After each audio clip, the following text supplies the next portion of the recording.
Classic Restos is proudly brought to you by Shannons Insurance, National Parts Depot and Penrite Oil.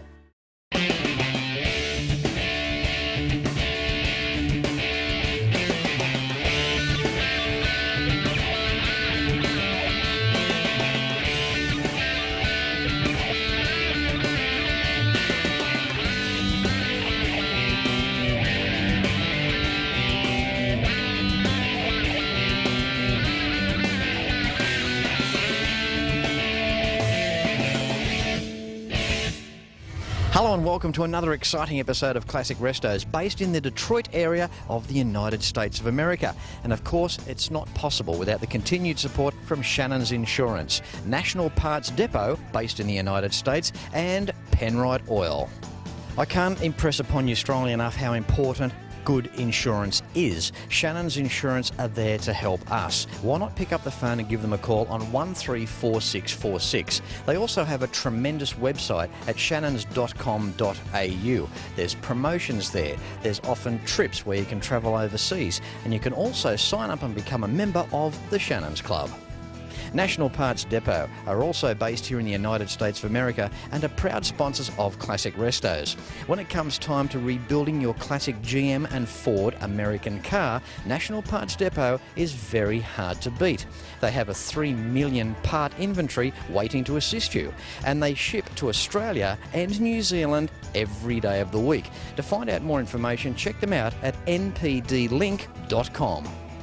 I get excited about great products. That's why I get excited about Penrite. Penrite is an Australian-owned company. Incredible people to deal with fantastic products. When it comes time for oil and coolant, you're hard to go past Penrite. Check them out online at penriteoil.com.au, and proud sponsors of Classic Restos.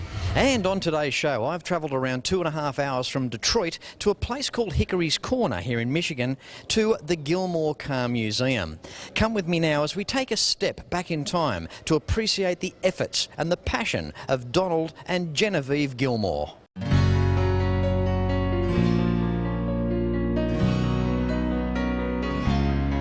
The Gilmore Car Museum began back in 1963. It started as the hobby of Donald S. Gilmore when his wife Genevieve gave him an antique car for his birthday, a 1920 Pierce Arrow project car.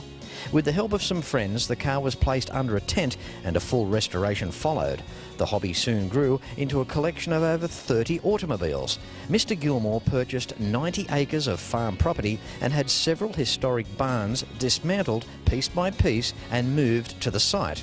It was Mr. Gilmore's wife who suggested the idea of turning the collection into a museum where future generations could enjoy the restored cars for years to come.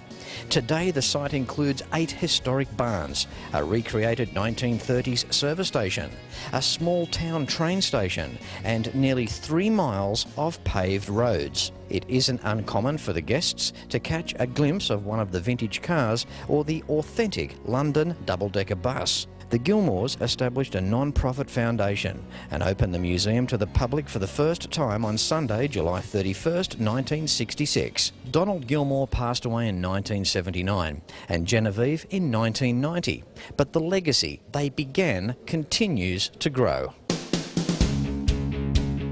As soon as you walk through the door and you are greeted with the Revolving Display, as soon as you turn left, you walk through these endless galleries. Here we have some Fords. We've got a 1950 Cadillac. There's a Studebaker behind me. The quality of these cars are all concourse. It is unbelievable. I've seen a lot of things on Classic Restos in my time of doing the TV show.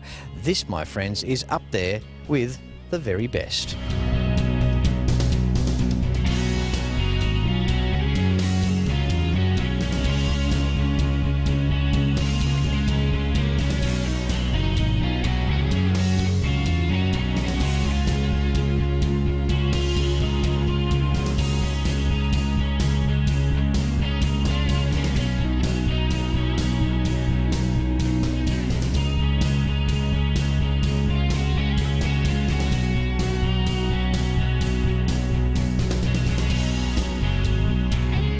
This is amazingly endless. You walk a bit further, turn left, find a board. Behind me is another section, the American Legends, Hot Rods and Customs section. have a look at this.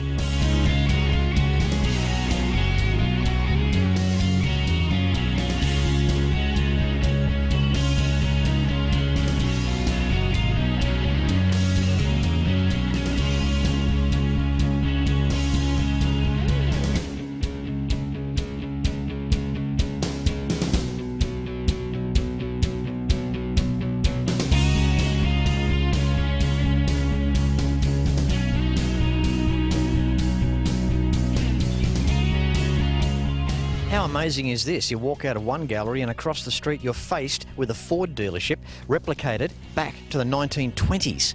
It is amazing. This place just keeps on going and going. The Model A Ford Foundation has recreated a 1929 Ford dealership, complete with gas pumps and service bay, to tell the story of Henry Ford's fantastic Model A. Moving through the magnificent Gilmore Car Museum, I'm finding it hard to put words to this. We have Michael now, the Executive Director. How are you, Michael? I'm great. How are you, Fletch? I'm good. Wow, what do we say? Where do we go from here? It's kind of tough. I've been to a lot of places and seen a lot of things on Classic Restos that this is the epitome. Incredible. Well, thanks very much. It's really a hidden secret.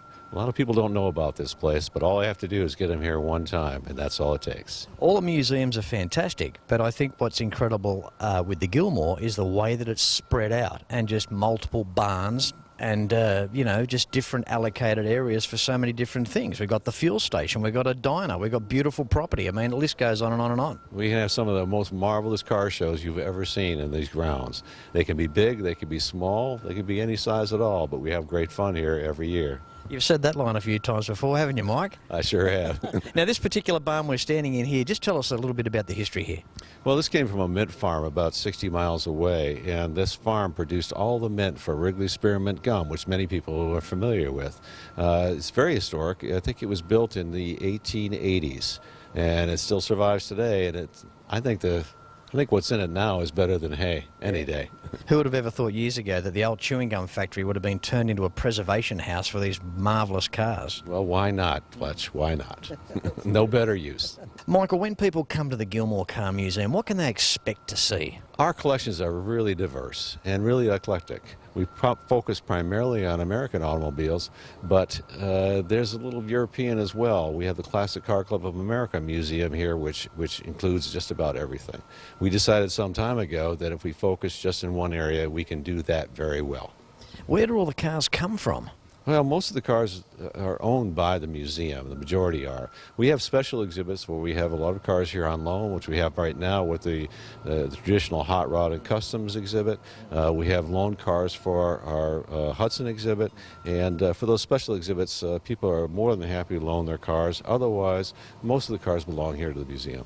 The expansion of the museum is exciting as well. There's more construction across the way. What's going to be happening there soon?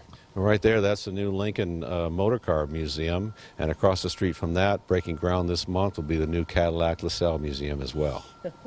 You guys are amazing. Michael, thank you so much for having us here today. It means a lot to us coming from Australia. It's good to hear that more and more Aussies are starting to come to this part of the United States, which is good, and the Fletch tours in 2014 will hopefully help that as well. I hope so, Fletch. Good to see you. Thank you very much. Cadillac, the flagship of the General Motors marque, and so deservedly has its own gallery here as well.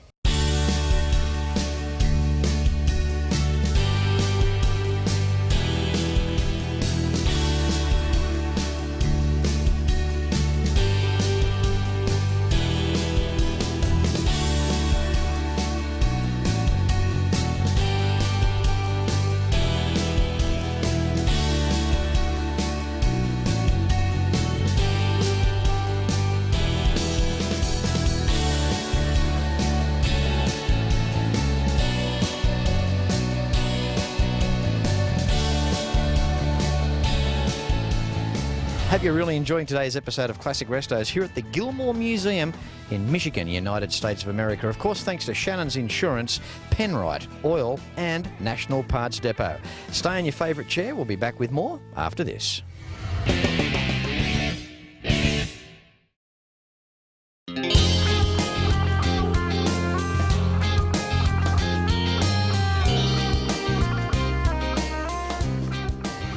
interesting when we look back at car manufacturers, it wasn't always the big three that used to take the automotive spotlight. Prestigious car manufacturer Pierce Arrow ran from 1901 through to 1938, and they have their own gallery as well.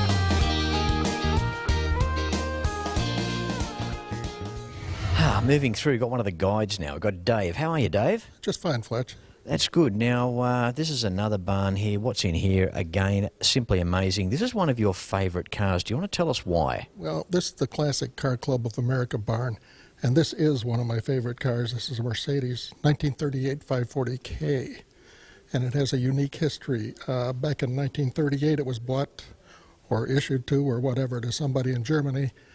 And when the war started going south on those people, the owner of the car buried it in his garage basement, bricked up the wall, filled in with dirt, planted a garden. Nobody knew the car was there.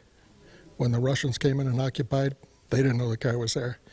Once the Berlin Wall came down, the car was unearthed and sold, and it's now owned by one of our benefactors.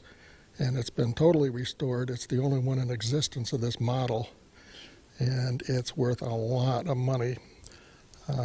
It's just a beautiful car to look at, and it's one of my favorites. What sort of figure, Dave? Just an estimate. What do you reckon it'll be worth? In today's market, it's probably worth probably somewhere in the neighborhood of $10, $11 million. Can we come to some payment agreement where I can pay off my deposit? Well, we'd have to check your credit. Dave, it must have been somebody fairly high up the ranks back in 1938 in Germany. That could have almost been a military personnel, was one way of putting it. You would think probably some government official of some sort. Dave, there are so many parts to an automobile, but the old bonnet emblem, whoever talks about a bonnet emblem? Here in this particular collection, it's as many as I've ever seen. I can't believe the die casting, the manufacture, how many different styles of bonnet emblems were made. It's extraordinary. It sure is. We don't have them anymore for safety reasons. Apparently, you can't trust somebody to walk out in the middle of the street without getting impaled by one of these. A fellow by the name of Marvin Tamaroff collected these over a number of years, and there's just about everything you can imagine and then some. There are Indians and women and boys and monkeys and airplanes and fish, anything you can think of. They called them motor mascots back then. Dave, I can't believe the manufacturing creativity of the time, almost to the point where, from a manufacturer standpoint, today, it just could never be done again. It could never be repeated. A vehicle manufacturing company of today couldn't afford to punch out emblems like this. I don't think so either. I think in a lot of ways it was a way for a person back then to personalize his car. They didn't have too many accessories on the market for cars back then. Most of them were mechanical. But a man could put one of these on the front of his car and go down the street, and nobody had anything like it. I was always led to believe that obviously all emblems stood for something, but like an eagle up front could have meant freedom and free flying and all that type of thing. It could mean a number of different things. You'll see over there, there's airplanes, and behind me there's Norsemen and Romans and just about anything you can imagine. There were a number of them for Lindbergh when he flew across the Atlantic. A lot of them were made basically with current events in line. There's some with Zeppelin, some with barrage balloons. You name it, they're there. Could you imagine these on cars of today? I mean, I hate to say it, but they'd be stolen. They would be stolen, probably. Unfortunately, That's where we're at nowadays, I guess. But back then, it was a way for somebody to personalize their car and in some cases make a statement, whether it was political or whatever. Yeah. Well, okay, and on that note, there's some cars just over the back there. Can you take us down and show us one of those? Sure, there's a number of cars back there you might want to look at. Okay, I hope you're really enjoying the Gilmore Car Museum on today's show. It really is something truly amazing. Let's go and have a look at these cars around the back here.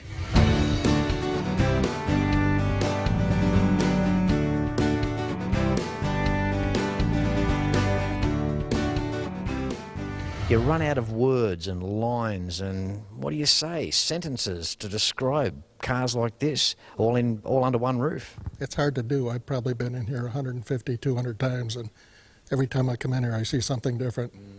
Speaking of which, the car behind us, now tell us the year model, tell us what it is and what you know of the car. This is a 1934 Auburn two-door sedan made in Auburn, Indiana. It's owned by the same gentleman that owns 4 other 1934 Auburns, different models. And they're all painted in the same paint scheme. They're all restored. Everything is perfect. Some of these cars came out of scrap yards. Some of them were barn finds, meaning they sat for years and years and years. And it's just incredible to see the precision that went into these cars. Sometimes I think of them as statues or sculptures rather than cars. Being top-end cars too, they weren't high-mileage cars, a lot of them. No, not very high mileage. People who had them quite often didn't have to drive. Somebody was driving them. So a lot of these cars were made for pleasure rather than work. Considering the time these cars were built too, I mean, we're talking back in the Depression. Times were bad, but there's always been that wealthy belt. Well, there always will be people with money, and there will always be people with not too much money, unfortunately. These cars were towards the upper end rather than the lower end. Instead of buying a Ford or a Chevrolet, they bought Auburns or Cords or some other type of high car, Packards, Lincolns. And Dave, these cars are still driven, right? Some of them are. Matter of fact, quite a few of them are driven. It helps to maintain the cars, and rather than sit and grow rusty and have the engines freeze up, they are driven. The oil and the fluids are changed regularly. So, yeah, they are used, and it's quite a deal to see them out on the road moving about. Good on you, Dave. Again, thank you very much. Thank you, Fletch. Classic Restos episodes are available in the DVD boxed sets, along with other Classic Restos merchandise when you visit classicrestos.com.au. And while you're there, check out the major sponsors as well. They're fantastic people and they're waiting to help you. Hope you're enjoying today's show. Back with more in just a moment.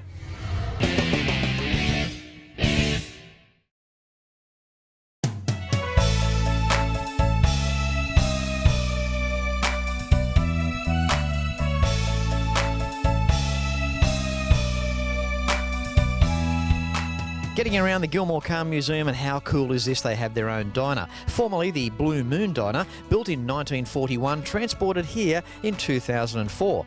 Let's go inside and take a closer look, and we'll catch up with Ellen, one of the head chefs. Inside the diner, how are you, Ellen? I'm great. How are you, Fletch? I'm good. You enjoying yourself? It's a great day.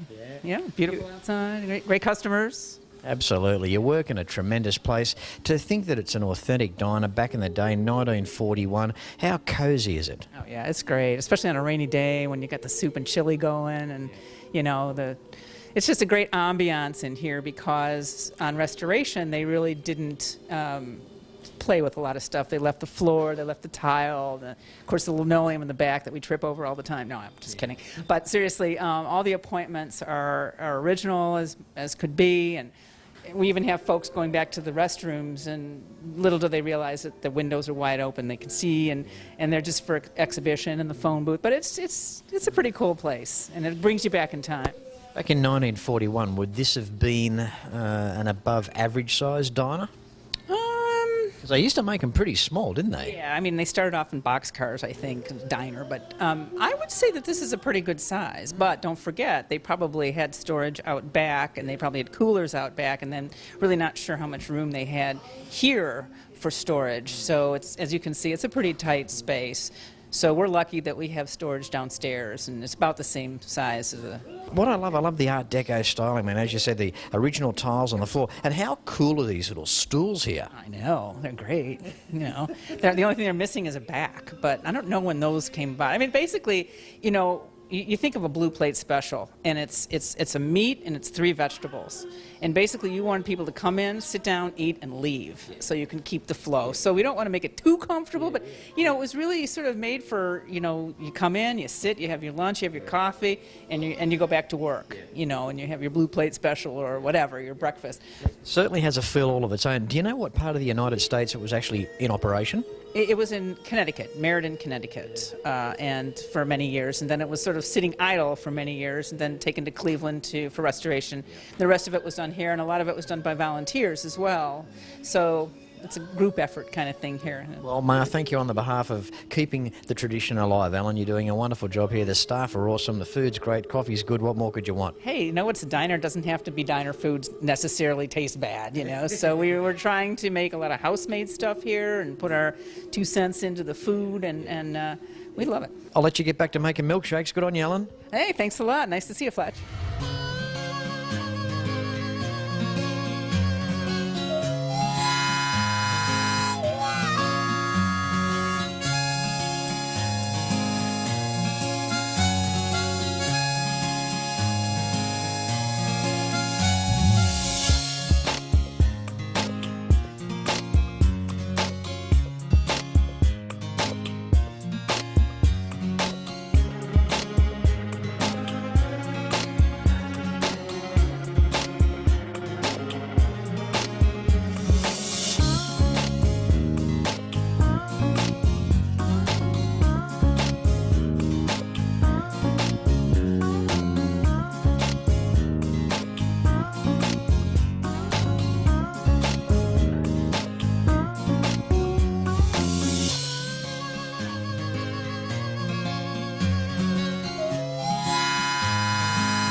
Well, that was just some of the Gilmore Car Museum, and I hope you've enjoyed it on this week's episode of Classic Restos. And if you consider a Fletch tour in 2014, this very place is on the agenda. Now, classicrestos.com.au, that's the website that you need for the DVD boxed sets of the show, along with other Classic Restos merchandise as well. And while you're there, check out the major sponsors and as to how they can help you. They're great people to deal with. Until next week, as I say at the end of every show, no matter where you're watching Classic Restos from, please ride and drive safe. I'm Fletch, and I thank you very much for watching. Don't forget to like Classic Restos on Facebook. Facebook.com/Classic Restos TV. And episodes can be seen at Shannons.com.au.